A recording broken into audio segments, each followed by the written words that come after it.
But obviously, we're going to start with the Lakers. So the head coaching search is just one of the many things that have to be addressed this offseason.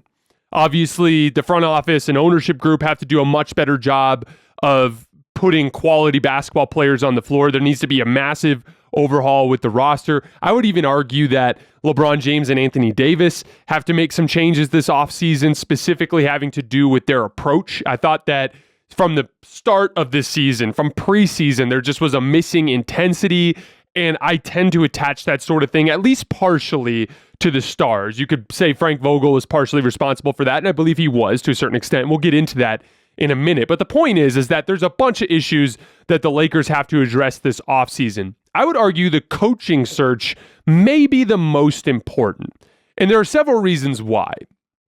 As I've talked about a lot over the course of this season, it is so important in the modern NBA to be malleable and to be forward-thinking, because right before our eyes, a lot of the traditional approaches to basketball are becoming obsolete and way less effective. And we saw that specifically with the Lakers this year and with Frank Vogel in the way that they, obviously they missed the playoffs entirely, but that's not how bad this roster was supposed to be. Even if you accept all of the flaws of all the players and accept the poor fit, yes, this never would have been a team that could have hoisted the trophy necessarily, but they weren't supposed to be this bad. And a lot of that had to do with, one, the effort and focus, which partially ties to the stars, but a lot of it had to do with a misalignment of the players that are on the floor, which you can tie directly to Frank Vogel. And it goes deeper than that because, it's about the concept of good basketball. So what exactly is good basketball? Everybody has a different opinion on that. For me personally, on the offensive end, it's about a flow and a rhythm. So if you're a multi-ball handler type of offense, it's about a lot of movement and motion and a lot of, making quick decisions so that there's not stagnation. And for heliocentric offenses, like for instance, like what Luka Doncic does with the Mavericks, I think it's about there's still a rhythm and flow to that. So for instance, like if Luka's just dribbling 30 feet from the basket and he's not getting consistent rim pressure, which is the initial breakdown that allows that entire offense to work, then he's being stagnant. But if he's consistent, if Luka's coming down with the ball every time and he's getting into a pick and roll and he's getting into the paint every time and making the defense rotate every time, that's a good rhythm and flow. And that kind of offense can work in this NBA. So on the offensive end of the floor, good basketball is about a rhythm and a flow. And then on the defensive end of the floor, it's about effort and focus and intensity. Those are the things that we look at. It's not necessarily, good basketball is not about results. Like, you're not guaranteed to get a win if you play good basketball, but you're certainly more likely to. It's a process thing. You want to be a team that plays good basketball. And this Lakers team this year very much did not play good basketball. They were kind of a heliocentric type of offense. There was a lot of Russell Westbrook and LeBron James just initiating things from the perimeter. As the year progressed, because of injuries, you saw guys like Malik Monk get more reps. You saw guys like Talen Horton-Tucker get more reps. But for the most part, they were a heliocentric offense with LeBron and Russ. The problem was, because of the way that the lineups worked, because of spacing concerns, because of Frank's insistence on structuring lineups with a very archaic idea of what a five-man group should look like, LeBron and Russ were not in a rhythm and flow on most nights. That's how the offense struggled so much this season. I've complained about it nonstop. They took this switch over to offensive-minded players around LeBron and AD, but the coaching staff was not capable of putting those guys in position to score. So you ended up with a team that had more offensive talent than the 2020 team that won the title, but a significantly worse offense. And so from that standpoint, I think the most important part of this coaching process, this coaching search, is to bring in somebody that can get the Lakers playing good basketball again.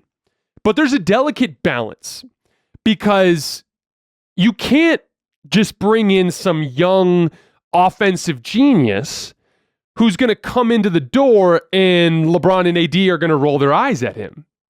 There is a very delicate balance, a real thing that we have to acknowledge here, having to do with not catering, but being aware of the personalities in your locker room. for instance, like a Kenny Atkinson, very, very good player development coach, very, very good offensive mind in the NBA. That worked great with the Brooklyn Nets when they didn't have KD and Kyrie, and they were just trying to develop young players into quality NBA players that they might be able to flip for stars at one point in the future, right? But then they brought in KD and Kyrie, and it became, okay, now we need somebody that these guys are willing to listen to. And so they went with Steve Nash. And we could talk about how you feel about Steve Nash and his job that he's done with the Nets all you want. The core point I'm getting at there is you have to bring in somebody that has enough of a track record of success in the NBA, either as a coach or as a player, that when they sit down with LeBron and AD and they go like, hey guys, I know you guys are superstars. I know you've had success playing the way that you play, but we need to destagnate the offense. We need to get you guys operating in space more frequently. We might need to run more sets and more actions with you guys. I know you're not huge fans of playing basketball that way, but it's something that we have to do. You need to have a coach that can sit down and say that to LeBron and AD and have them listen and not just immediately tune them out and be like, get this young, ambitious dude out of here. But there's a flip side to that, because there are also established coaches that have the personality to walk into the room and command attention that I don't think are up to the X's and O's job. This is where Doc Rivers and his name being thrown around concerns me, because I know he can sit down with LeBron and AD and command their attention. I just don't think he's a good enough basketball coach anymore. And so I don't like the Doc Rivers idea.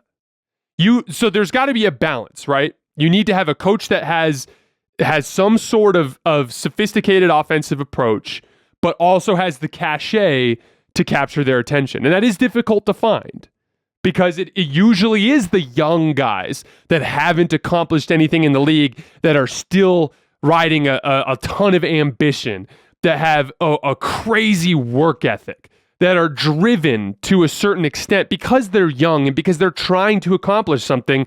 And that's why you have guys like Doc Rivers who, with the Clippers loved to play golf and wasn't as in the weeds of the job as he was when he was younger. And so the two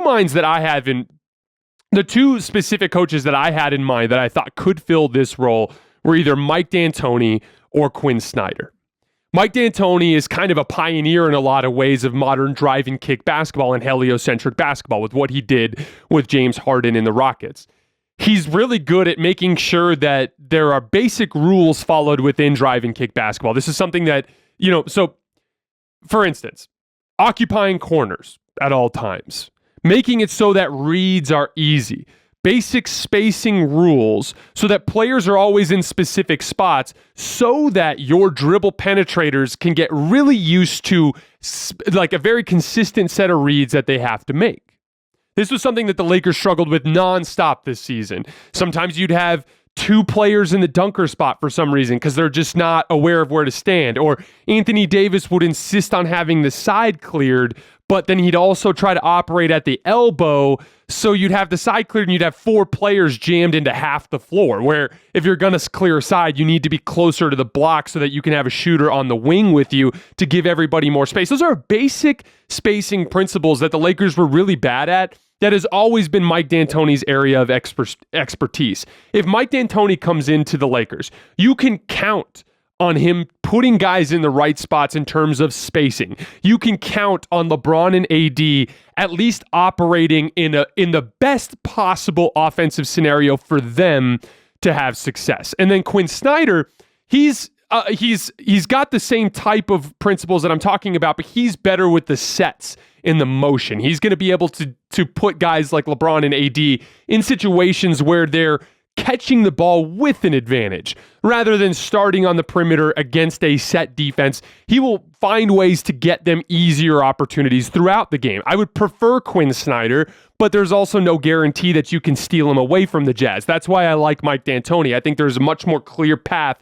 for the Lakers to be able to obtain him. What concerns me is in all the reporting, I haven't seen Mike D'Antoni's name thrown out. But those are the two minds that make the most sense to me. The reason why I think offense is so important is that the 2020 Lakers were a physical force to be reckoned with. You had a younger, much better Dwight Howard, who's arguably the best backup center in the league that year. You had JaVale McGee, who's a good backup center, although the Lakers had him starting. You had tons of big athletic wings, guys like Kyle Kuzma, guys like Danny Green. Even your guards were big. It was KCP, who was a great one-leg jumper who had a ton of speed, who was great in transition and attacking closeouts. Alex Caruso was an excellent athlete at 6'6". That team had a certain brute force element that I'm not sure the Lakers will be able to recover. With the way they have to operate on the margins coming up, they are going to have to acquire some slightly flawed players. So while Frank Vogel, a defensive-minded coach, kind of worked with that group because they just had a defensive punch that they could throw that nobody in the league could touch. And I thought it was very fitting that the night they held the trophy was one of the most dominant defensive performances I've ever seen, which was Game 6 against the Miami Heat. But as we've moved on from that, as the team has shifted and that brute force element has gone away, I find the defensive coaching element to be way less important. I think that when push comes to shove as this team moves forward, this is going to be a switch-heavy team, especially with LeBron and AD and their approach to the game at this point in their careers. And the fact that you're not going to be able to find those other brute force players, this is going to be a switching team. That's a scheme that's easier to implement. I would imagine you could get a qualified defensive assistant to come in and run the defensive end of the floor for you and get as much as you can out of that end of the floor. And don't get me wrong, when push comes to shove, Anthony Davis and LeBron are going to be able to get stops in big moments. They're just too much of an athletically imposing front court. But you need to find a way on a night in and night out basis to make the game of basketball easy for this group, especially with LeBron going into his 20th season. That's why I like the idea of an offensive-minded head coach, a guy that puts these guys in the best position to play well and derive confidence from that they can then take to the defensive end of the floor. This is why I think the coaching search is so important. It's all about belief. You need to have a coach that not only commands respect and has a good approach to the game offensively that they'll buy into, but you need that buy-in. The buy-in is what leads to the night in and night out effort. It's the player looking at the coach and being like, the stuff this guy's telling me works. Therefore, I will do it. What happened with Frank a lot this year is he was telling them to do this really difficult job, but they were getting their butts kicked every night, which a lot of that had to do with talent. There were other reasons why, right? But there never was that buy-in. And so in order to obtain the buy-in, you have to have a coach that is competent enough to put the players in a position to succeed so that they believe in what he's asking them to do, so that they're willing to buy in. I really like Mike D'Antoni and Quinn Snyder as options there. Those are the two names that I hope the Lakers will consider the most. At the very least, an accomplished offensive mind that has enough of a resume to command the respect of LeBron James and Anthony Davis.